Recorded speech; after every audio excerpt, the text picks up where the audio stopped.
তিনিই ক্ষমতার মালিক। যাকে মন চায় ক্ষমতা দেন, আবার যার কাছ থেকে মন চান ক্ষমতা কাইরা নেন, পালায় যেতে বাধ্য হয়।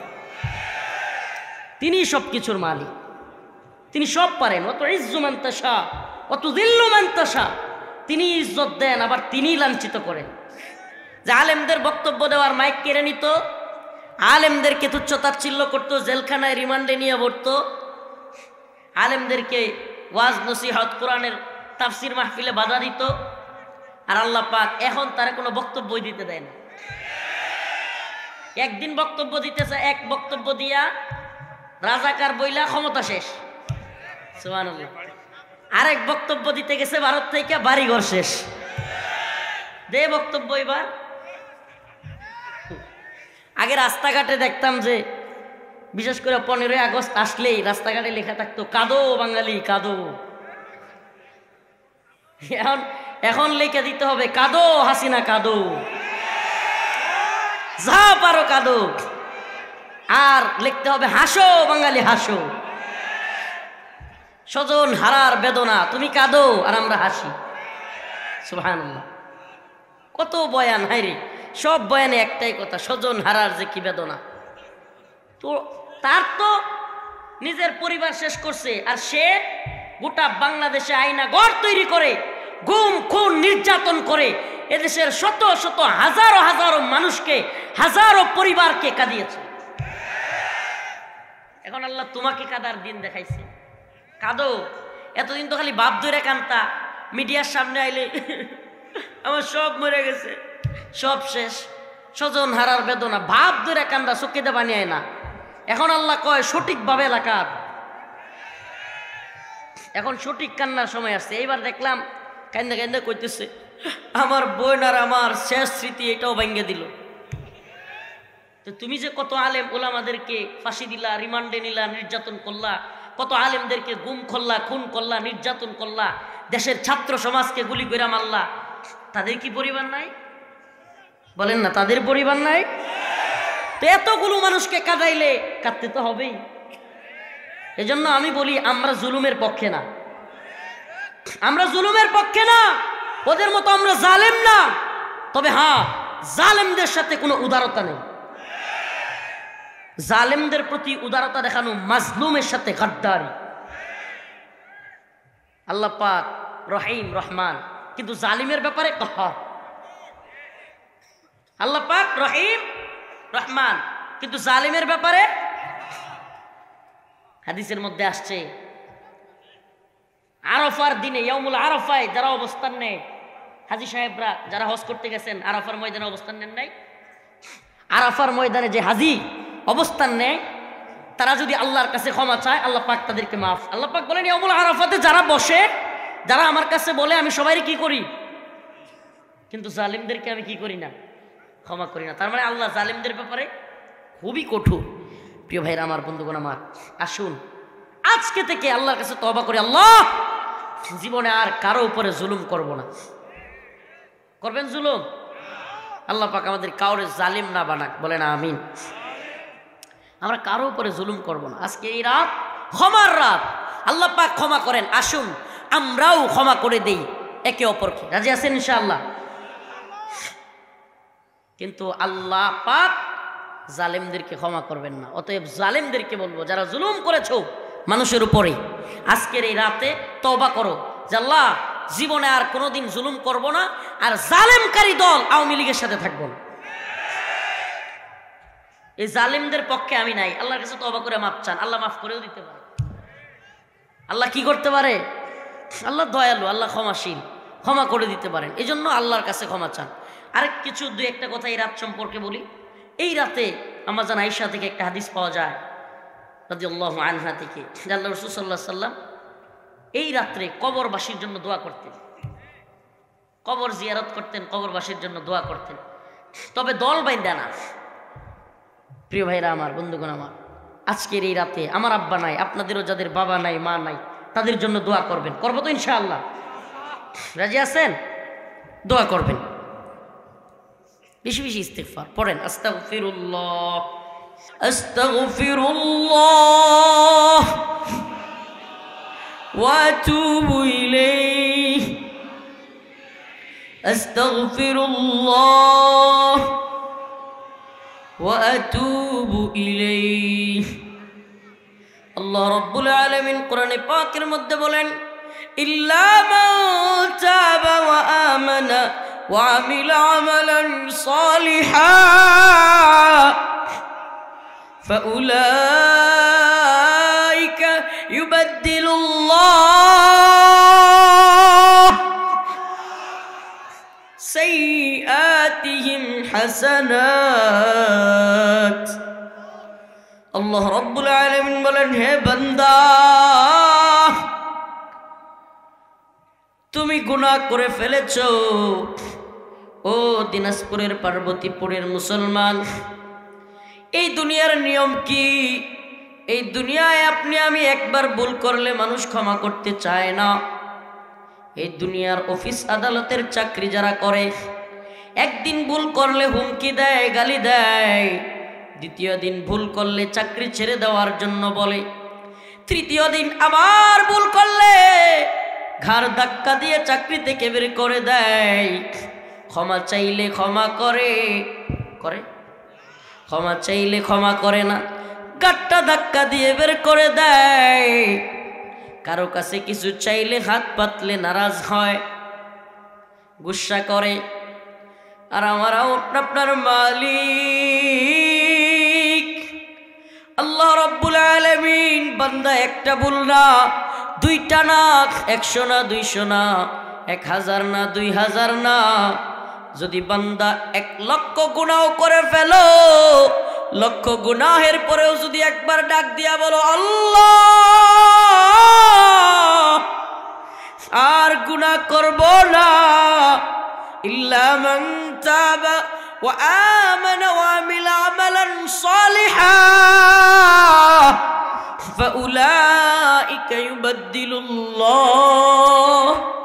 আল্লাহ রাব্বুল আলামিন বলেন, বান্দা, লক্ষ গুনাহ কইরা যদি তুই আমার কাছে একবার ডাক দিয়ে কোস আল্লাহ, আমি আর গুনাহ করব না, আমারে মাফ কইরা দেন, আবার আল্লাহ কয় ফাউলাইকা ইউবাদদিলুল্লাহ সাইয়্যাতিহিম হাসানাত, আমি তোর লক্ষ গুনাহকে লক্ষ নেকি দ্বারা পরিবর্তন করে তোরে জান্নাতে পাঠিয়ে দিব।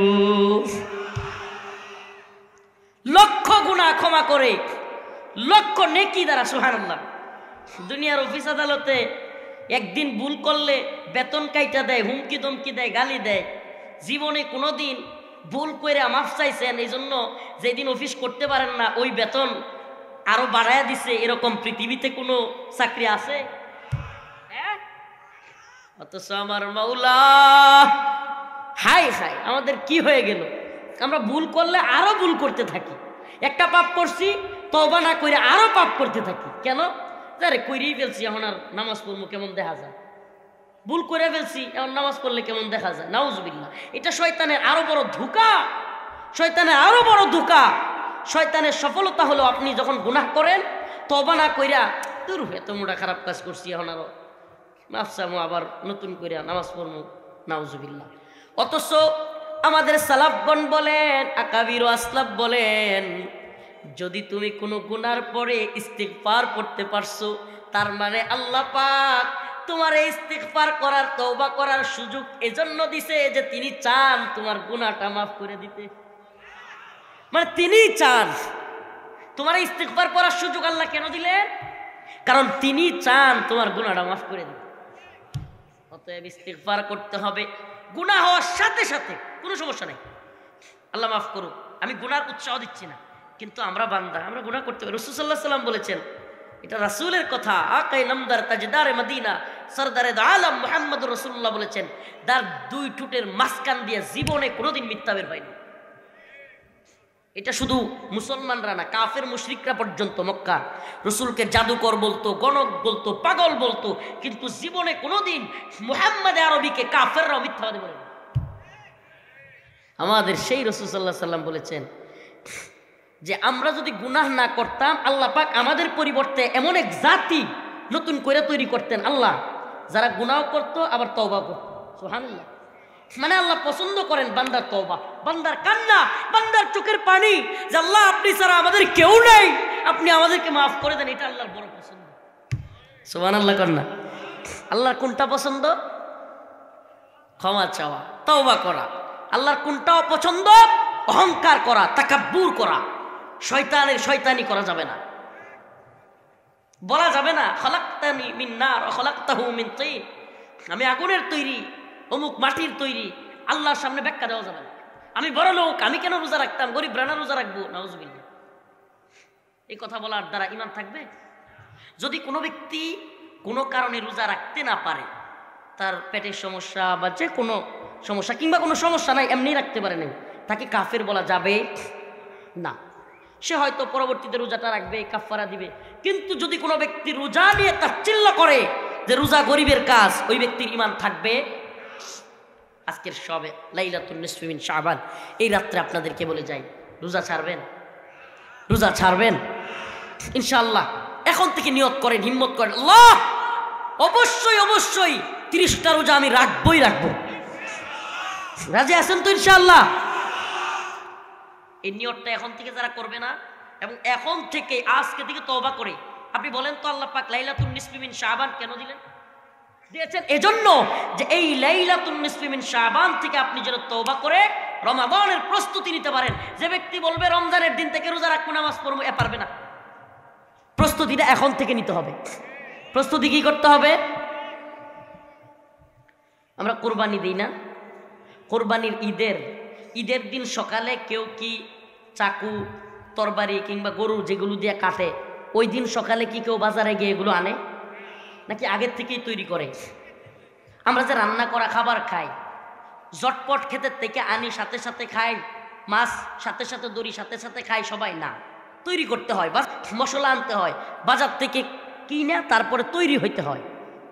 প্রত্যেকটা কাজের ক্ষেত্রে যারা প্রস্তুতি নেয় তারাই সফল হয়।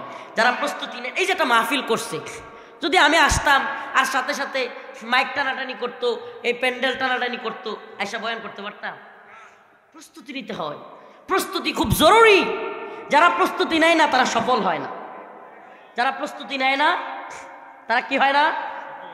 সফল হয় না। আজকের আলোচনাটাও আমি এতক্ষণ এই রাত্র নিয়ে কিংবা একটু তওবা নিয়ে আলোচনা করলাম, কিন্তু আজকের আমার মূল আলোচনাটা হলো মুমিনের সফলতা কোন পথে, কোরআন কি বলে। সূরাতুল মুমিনুন, قد أفلح المؤمنون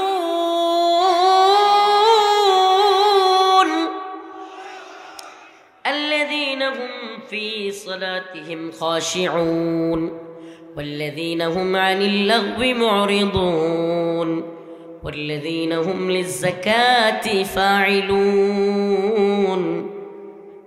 আল্লাহ রাব্বুল আলামিন বলেন, নিশ্চয়ই মুমিনরা সফল। কারা সফল? কথা কয় না দি? আপনারা কি পুতায় গেছেন? ঠান্ডা একটু বেশি আপনাদের এলাকায়, আমাদের এলাকায় ফ্যান ছাড়া লাগে। আর এই না আইসা আইরি কি অবস্থা, মনে হয় যে এগুলো মানতেছে না, কঠিন শীত। তো এখন ওই ডাকাই বলে মুড়ি খুইলা রাইখা দিলে, ডাকাই বলে পুতায় গেছে। আমাদের নেত্রকোনায় কয় হিতলা হয়ে গেছে। আপনারা কি কন? শ্যামটা। তা আপনারা কি শ্যামটায় গেছেন? হ্যাঁ, তা আপনাদের কথার আওয়াজ নাই কেন? আমরা কি মুমিন? ইমানদার তো অন্তর থেকে নাকি মুখে মুখে? আল্লাহ বলেন, ওয়ামিনান নাস মান ইয়াকুলু আমান্না বিল্লাহি ওয়া বিল ইয়াউমিল আখির ওয়া মা হুম বিমুমিনিন। আল্লাহর কথা, ওয়ামিনান নাস মান ইয়াকুলু আমান্না। এমন কিছু মানুষ আছে যারা লোকদের সামনে, জনসভায় আসলে, সাংবাদিকদের সামনে, মিডিয়ার সামনে ইয়াকুলু আমান্না আমান্না বলে, আমি ইমানদার, আমি ইমানদার। কিন্তু এরা মানুষের সামনে ইমানের কথা বলে, আড়ালে গিয়া আয়নাঘর তৈরি করে। এরা মানুষের সামনে তাহাজ্জুদের গল্প শোনায়, এরা মানুষের সামনে কোরআন তিলাওয়াতের গল্প শোনায়, কিন্তু আড়ালে গিয়া আলেম উলামাদেরকে জেলে নেওয়ার, হত্যা করার, রিমান্ডে নেওয়ার নির্দেশ দেয়। জাতিসংঘ থেকেও প্রতিবেদন আসছে যে শেখ হাসিনা জুলাই আগস্টে যত মানুষ খুন হয়েছে সবগুলোর অর্ডার সে নিজে দিছে। প্রিয় ভাইরা আমার, বন্ধুগণ আমার, আল্লাহ বলেন ওয়া মিনান নাসি মান ইয়াকুলু আমান্না বিল্লাহি ওয়া বিল ইয়াউমিল আখির। এরা মুখে মুখে ঈমানের কথা বলে, আমি রফিকুল ইসলাম মাদানির কথা নয়। আল্লাহ বলেন ওয়া মা হুম বিমুমিনিন, কিন্তু এরা প্রকৃত পক্ষে ঈমানদার না। কার কথা এটা? মুখে মুখে ঈমানের কথা বলে কিন্তু অন্তরে এরা ঈমান লালন করে না। যদি অন্তরে ঈমান লালন করত, একটা মুসলিম দেশের বিরুদ্ধে গিয়া ক্ষমতার কারণে হিন্দুত্ববাদী ভারতের পক্ষ নিতে পারত না। ইমাম ইবনে তাইমিয়ার একটা কওল বলি। মঙ্গোলীয় তাতারিদের ইতিহাস আপনারা পড়েছেন, কেউ জানেন? মঙ্গোলীয় তাতারিরা বর্তমান চীনের আশপাশে একটা দেশ আছে, যেই দেশের নাম হলো মঙ্গল। দেশটার নাম কি? পৃথিবীর ইতিহাসে যত বর্বর জাতি পৃথিবীতে এসেছিল, বর্তমান আওয়ামী লীগ এবং তৎকালীন মঙ্গল, মানে মিলাইলাম আর কি, পৃথিবীর ইতিহাসে যত বর্বর দল বর্বর সম্প্রদায় পৃথিবীতে এসেছে, পৃথিবীর ইতিহাসে মঙ্গোলীয়দের ইতিহাস লেখা আছে। মঙ্গোলীয়রা এত বর্বর ছিল, পৃথিবীর সবচাইতে জ্ঞান বিজ্ঞানের শহরের নাম ছিল ইরাকের বাগদাদ। শহরের নাম কি বলেন না? নাম কি? ইতিহাস একটু জানা দরকার আছে না নাই? আমরা তো মুসলমান, মুসলমানদের নিজেদের ইতিহাস জানা লাগবে না? আমরা ওই নিউটন, কার্ল মার্কস, লেনিন, মাও সেতুং এগুলোর ইতিহাস জানি, কিন্তু মুসলমানদের ইতিহাস জানি না। এর চাইতে বড় আফসোস হইতে পারে না। মঙ্গোলীয় তাতারিরা ছিল ভয়ঙ্কর। এই মঙ্গোলীয় তাতারিদের ইতিহাস এতই বর্বর ইতিহাস যে এই মঙ্গোলীয় তাতারিরা ইরাকের বাগদাদকে হালাকুকান চেঙ্গিস খানের দলেরা একেবারে ধ্বংস করে দিত। এমন ভাবে ধ্বংস করত যে বাগদাদের ইতিহাসে আসছে, বাগদাদে এত পরিমাণে মানুষকে মঙ্গোলীয়রা মারছে যে বাগদাদের আকাশ বাতাস মৃত লাশের গন্ধে বসবাসের অযোগ্য হয়ে গেছে।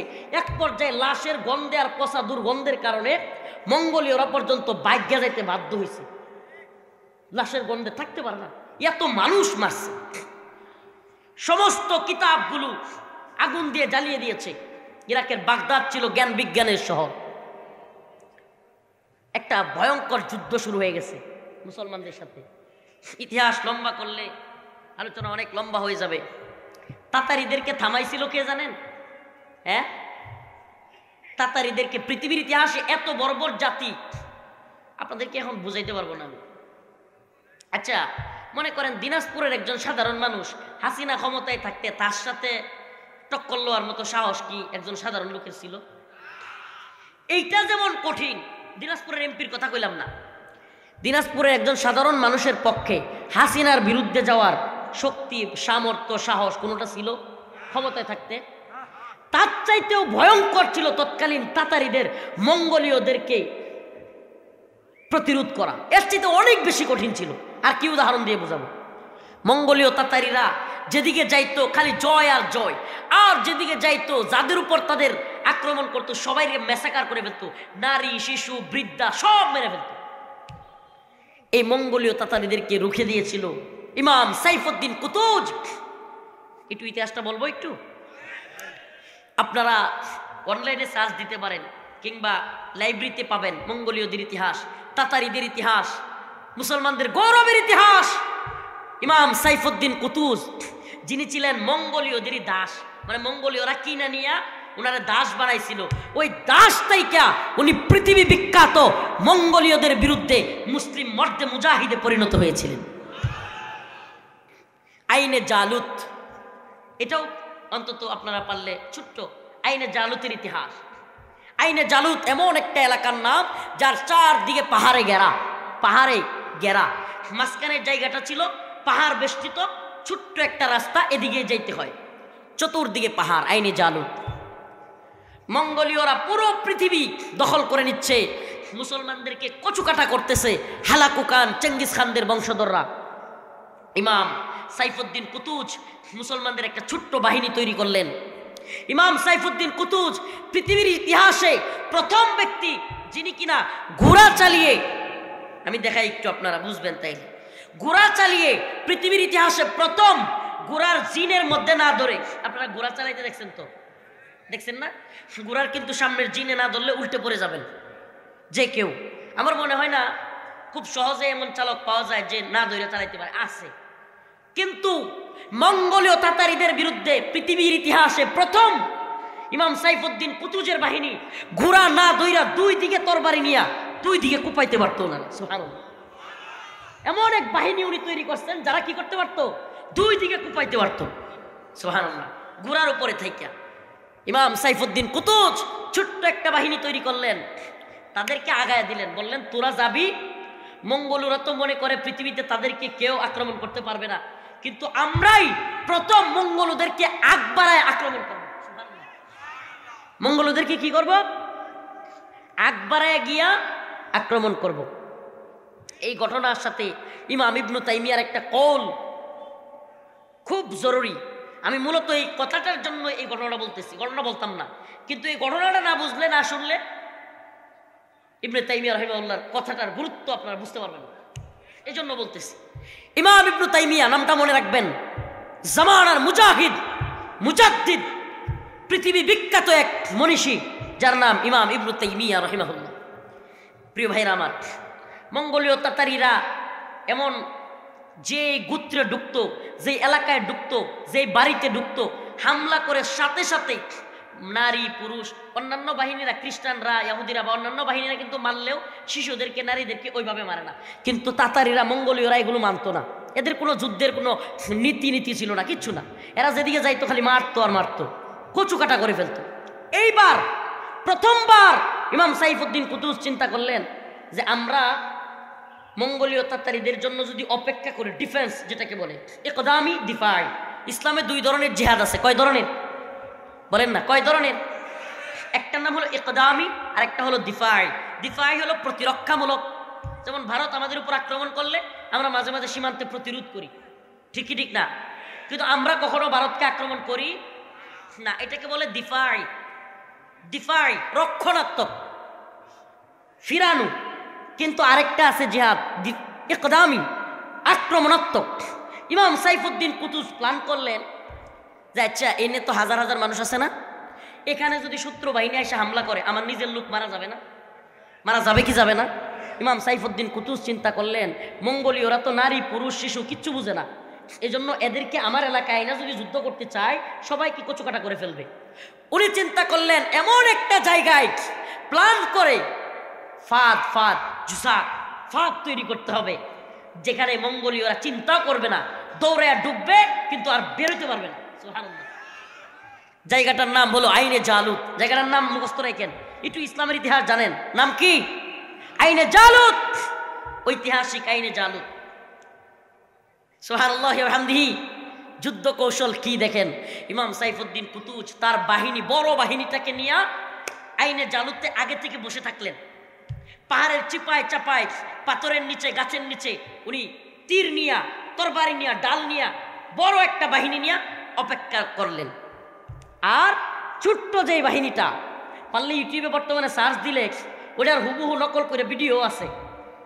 ছোট্ট একটা 50-60 জন, 100 জনের একটা বাহিনী, ওই যে ঘুরসোয়ার বাহিনী, ওগুলোরে পাঠাইয়া দিলেন। দুই দিকে তরবারি, কচুকাটা করতে করতে যাবা, কিন্তু তোমাদের কাজ হলো মঙ্গোলীয় বাহিনীতে হামলা করে সাথে সাথেই আবার দৌড়াইয়া তোমরা যেন পালাইতেছো। বুদ্ধিটা কি বলেন না? বুদ্ধিটা কি? হঠাৎ করে তোমরা ওখানে গিয়ে আক্রমণ করবা, কইরাই আবার দৌড় দিয়া তোমাদেরকে, মঙ্গোলীয়রা তো এত খেপা পাগলা, তোমরা দৌড় দিলে ওরা তোমাদেরকে দৌড়াবে, দৌড়াইয়া আস্তে আস্তে তোমরা আসবা আইনে জালুতে।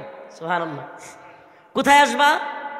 চতুর্দিকে পাহাড় বেষ্টিত, আর পাহাড়ের মধ্যে ইমাম সাইফুদ্দিন কুতুজ তীর নিয়ে বসে আছেন, তার বাহিনী নিয়ে বসে আছেন।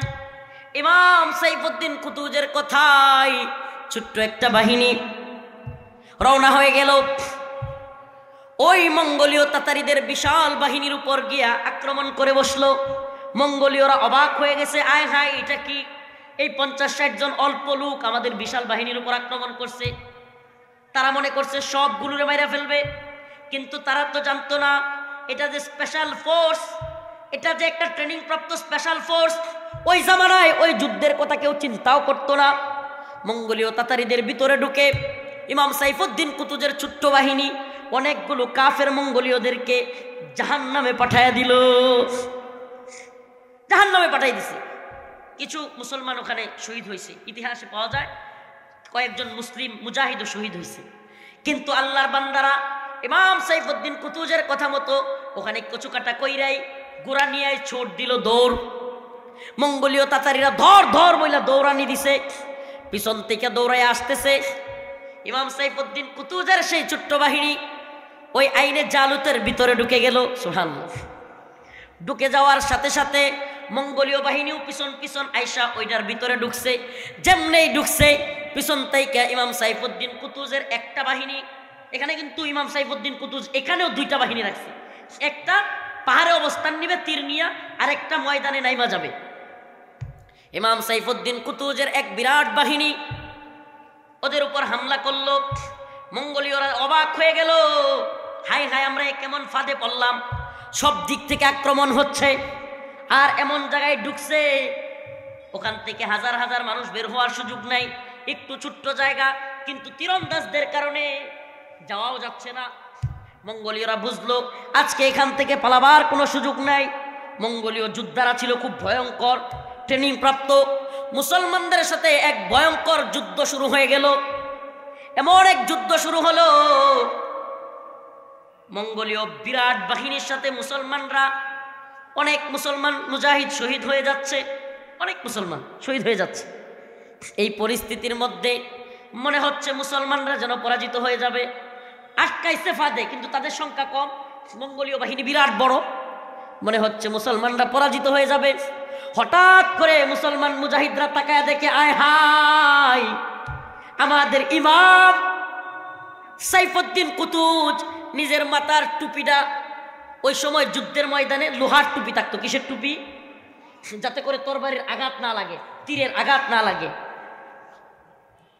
প্রত্যেক যোদ্ধা ওই সময়ের যুদ্ধগুলোতে মাথায় এক ধরনের লোহার টুপি, হেলমেটের মতো ব্যবহার করত।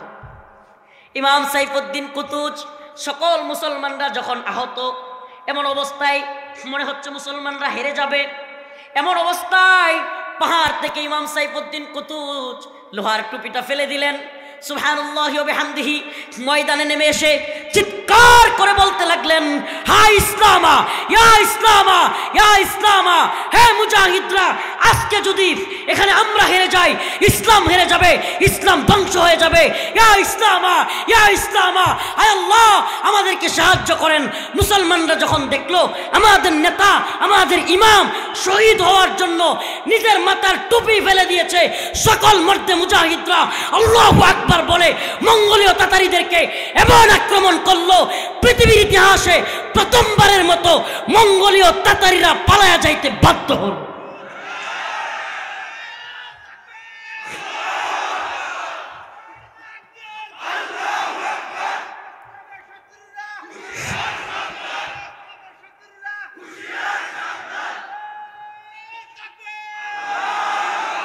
পৃথিবীর ইতিহাসে প্রথমবারের মতো মঙ্গোলীয় তাতারিরা পরাজয়ের স্বাদ বরণ করলো। ইতিহাস সাক্ষী। সুবহানাল্লাহি ওয়া বিহামদিহি। মঙ্গোলীয়রা পিছনে পিছনে দৌড়ায়া যায়, আবার সেই মুজাহিদদের বাহিনী গিয়া একটাকেও পালায়া যাইতে দেয় না। হালাকু খান, চেঙ্গিস খানদের কানে যখন এই খবর গেছে, এরা মাথা খারাপ হয়ে গেছে, পৃথিবীর ইতিহাস পরিবর্তন হয়ে গেছে। ছোট্ট একটা কৃতদাসের বাহিনী, যাদেরকে তারা নিয়ে গোলাম বানাইছিল, এরা মঙ্গোলীয়রা পৃথিবীতে কখনো পরাজিত হয় নাই, এদেরকে পরাজিত করে দিছে। সুবহানাল্লাহি ওয়া বিহামদিহি। গোটা পৃথিবীর মুসলমানরা ইমাম সাইফুদ্দিন কুতুজের বাহিনীতে যোগ দেওয়ার জন্য যুবকেরা তৈরি হয়ে গেল, যে এখানে যোগ দিলেই মঙ্গোলীয়দের হারানো সম্ভব। এবার আসেন, একটা নাম বলেছিলাম, ইমাম ইবনু তাইমিয়া, মনে আছে? নামটা মনে আছে?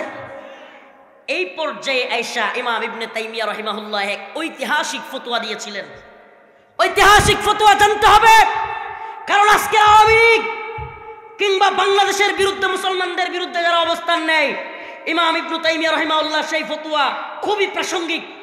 ইমাম ইবনে তাইমিয়া রাহিমাহুল্লাহকে অনেক মুজাহিদরা, অনেক মানুষ জিজ্ঞেস করেছিল, ইমাম আমরা যে মঙ্গোলীয়দের সাথে যুদ্ধে লিপ্ত হয়েছি, অনেক নামদারি মুসলমান আছে যারা মঙ্গোলীয়দের পক্ষে অবস্থান নিচ্ছে, মঙ্গোলীয়দের ভয়ে কিংবা যে কোনো কারণে, সুবিধার কারণে মুসলমানদের বিরুদ্ধে রাজাকারি করতেছে, গাদ্দারি করতেছে।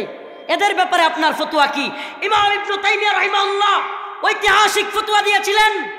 ইমাম ইবনে তাইমিয়া রাহিমাহুল্লাহ বলেছিলেন, ও মর্দে মুজাহিদরা, জেনে রাখো, যদি আমি ইবনে তাইমিয়া মাথায় কোরআন নিয়েও মঙ্গোলীয় তাতারিদের পক্ষ নেই, আমিও কাফের হয়ে যাব, আমাকেও তোমাদের হত্যা করা জায়েজ হয়ে যাবে। কল্পনা করতে পারেন ফতোয়াটা?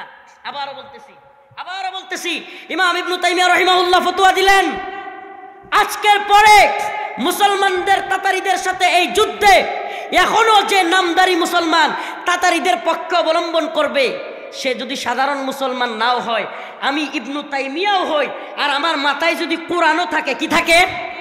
আমার মাথায় যদি কোরআনও থাকে, তবুও তোমরা আমাকে হত্যা করবে, কারণ আমি মুসলমানদের বিরুদ্ধে কাফেরদের পক্ষ নিয়ে ঈমান হারা হয়ে গেছি।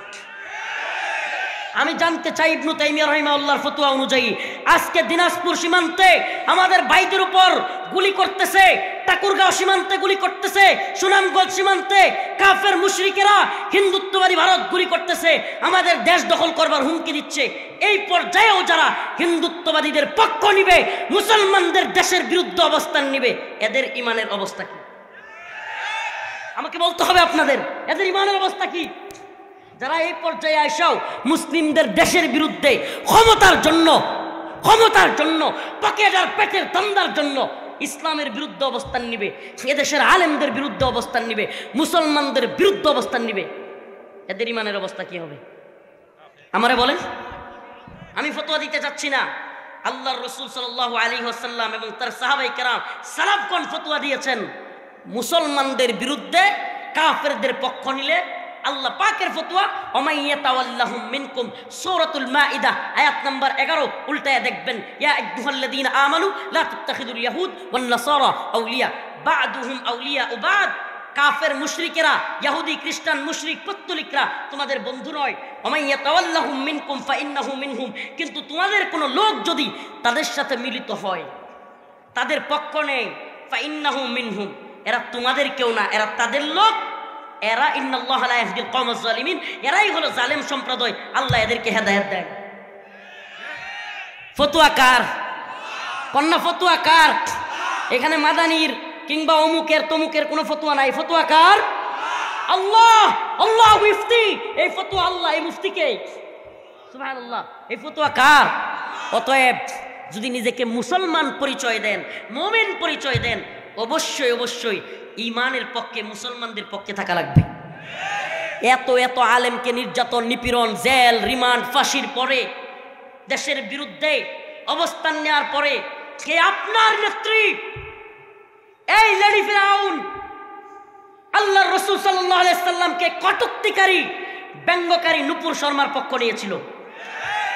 এই লেডি ফিরাউন, এই হাসিনা এবং আওয়ামী লীগ, এমানুয়েল ম্যাক্রো নামের পৃথিবীর ইতিহাসে সবচাইতে কুখ্যাত সাতেমে রাসূল, ফ্রান্সের প্রেসিডেন্ট, আল্লাহ আমাদেরকে মাফ করুক, যে কিনা আমার রসুলের পেটকে বিকৃতি কইরা ফ্রান্সের অলিতে গলিতে বড় বড় বিল্ডিংয়ে, আপনারা দেখেছেন, আমরা জেলে ছিলাম, না ওই সময় বাইরে ছিলাম, ফ্রান্স দূতাবাস ঘেরাও পর্যন্ত করা হয়েছিল। তখন আল্লামা জুনায়েদ বাবুনগরী রাহিমাহুল্লাহ, আল্লামা নূর হোসেন কাসিম রাহিমাহুল্লাহ জীবিত ছিলেন। আমি নিজে ওই ট্রাকে ছিলাম, যে ট্রাক নিয়ে লক্ষ লক্ষ জনতা নিয়ে ফ্রান্সের দূতাবাস ঘেরাও করা হচ্ছিল। ওই আন্দোলনে আমি ছিলাম। ওই এমানুয়েল ম্যাক্রো, যে কিনা আমার রসুলের ব্যঙ্গচিত্র বানায়া বিল্ডিং এর মধ্যে পর্দা লাগায়া, প্রজেক্টর লাগায়া ফ্রান্সে দেখাইছিল, সেই এমানুয়েল ম্যাক্রোকে বাংলাদেশে আইনা লাল গালিচা সংবর্ধনা দিয়া এই লেডি ফিরাউন আল্লাহর নবীর বিরুদ্ধে অবস্থান নিয়া শুধু লাল গালিচা সংবর্ধনা না, অভ্যর্থনা না, এমনকি কুখ্যাত সাতেম এমানুয়েল ম্যাক্রোর গেলে পর্যন্ত চুমাচুমি পর্যন্ত করেছে। সত্য না মিথ্যা? আল্লাহর নবীর এই পর্যায়ের বিরোধিতা করার পরে, আল্লাহর নবীর সাতেমের গালে গাল লাগানোর পরে বলেন আমাকে তার ইমানের অবস্থা কি? বলেন আমাকে তার পক্ষ নিলে আল্লাহর নবীর বিরুদ্ধে যাওয়া হবে কি হবে না? প্রিয় ভাইরা আমার, বন্ধুগণ আমার, আল্লাহ পাক হেদায়েত দান করুক। সফল মুমিন হওয়ার চেষ্টা করেন। আল্লাহ বলতেছে মুমিনরা সফল, কিন্তু কোন মুমিনরা সফল?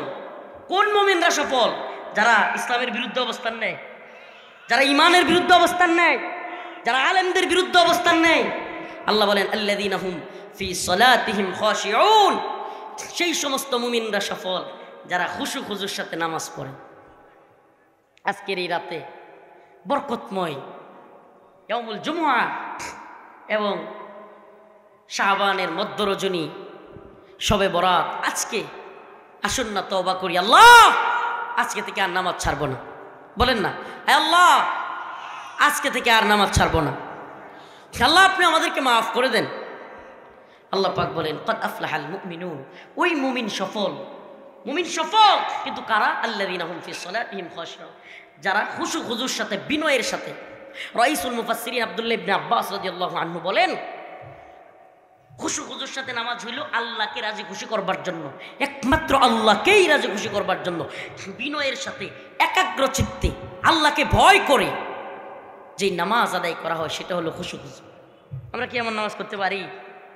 হ্যাঁ, কুল ইন্না সালাতি ওয়া নুসুকি ওয়া মাহইয়ায়া ওয়া মামাতি লিল্লাহি রাব্বিল আলামিন,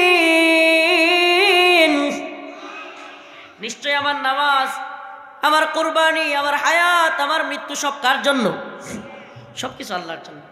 অতএব আল্লাহর সামনে দাঁড়াইতে হবে খুশু খুজুওয়ালা নামাজের জন্য, আল্লাহর সামনে দাঁড়াইতে হবে ভয় নিয়া, একমাত্র আল্লাহরে রাজি খুশি করবার জন্য। এরপরে আল্লাযীনা হুম ফি সালাতিহিম খাশিউন ওয়াল্লাযীনা হুম আনিল লাগবি মুরিদুন।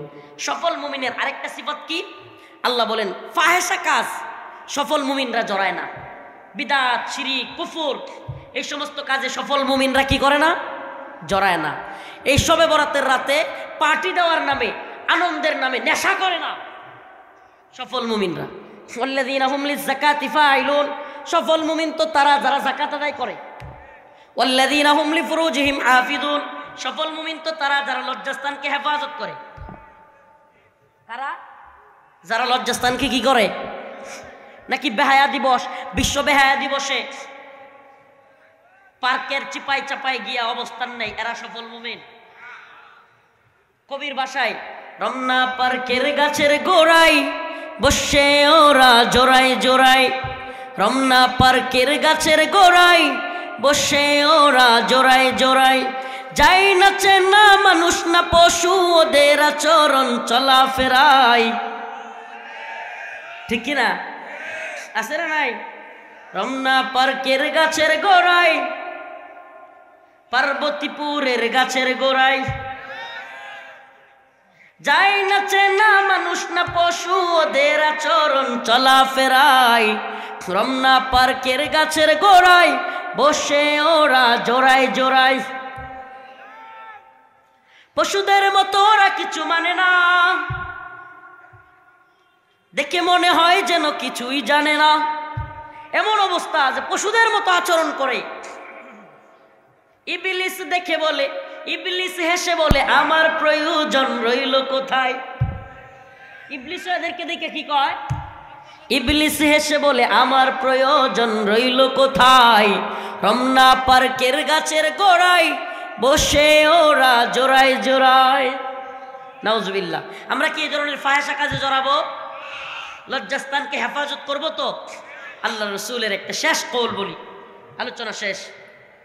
আল্লাহ রসুল সাল্লাল্লাহু আলাইহি ওয়াসাল্লাম বলেছেন, কোনো ব্যক্তি যদি আমাকে দুইটা জিনিসের গ্যারান্টি দেয়, আমি তাকে জান্নাতের গ্যারান্টি দিব। সুবহানাল্লাহ বলবেন না? কয়টা? আল্লাহ রসুল বলেন, আমাকে কেউ দুইটা জিনিসের গ্যারান্টি দিলে আমি তাকে জান্নাতের গ্যারান্টি দিব।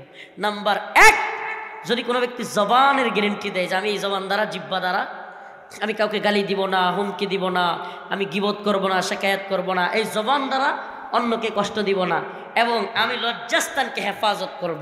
এই লজ্জাস্থান বৈধ পন্থায় স্ত্রী গ্রহণের মাধ্যমে, ইল্লা আলা আজওয়াজিহিম, শুধুমাত্র স্ত্রী গ্রহণের মাধ্যমে ব্যবহৃত হবে। তাহলে আল্লাহ রসুল বলেন, এই দুইটার গ্যারান্টি আমাকে দিলে আমি তাকে জান্নাতের গ্যারান্টি দেব। সুবহানাল্লাহ। অতএব আমি বাবা মাদেরকে বলবো, আজকের এই লাইলাতুন নিসফ মিন শাবান এই বিশ্ব বেহায়া দিবসে আমি আপনাদেরকে বলবো, বাবা মাকে বলবো, যুবক যুবতী আমাদের ভাই বোনদেরকে বিয়ের বয়স হওয়ার সাথে সাথে বিয়ে দিয়ে দেন। এটা একটা বাবা মার উপরে হক। এতক্ষণ ঠিক কয় না, এখন ঠিকই চিল্লে ঠিক কয়, কমন পড়ছে, এখন কমন পড়ছে। এই বেহায়া দিবস আমাদের জন্য না, আমরা বিয়ে করব। আমরা কি করব? বিয়ে করব। বিয়ের মাধ্যমে আল্লাহ পাক যে চাহিদা দিয়েছেন, শাহওয়াত দিয়েছেন, তা পূরণ করব বৈধ পন্থায়। যে তার স্ত্রীকে সময় দিল, আল্লাহ পাক ফেরেশতাকে বলেন, ফেরেশতা যতক্ষণ তার স্ত্রীকে সময় দিল তার আমলনামায় সওয়াব লিখতে থাকো, সুবহানাল্লাহ। আর অবৈধ পন্থায় গার্লফ্রেন্ডের সময় দিল, কবিরা গুনাহ লিখতে থাকো। অতএব আমরা কি কবিরা গুনাহ করব নাকি বৈধ পন্থায় স্ত্রী গ্রহণ করে সওয়াবের কাজ করব?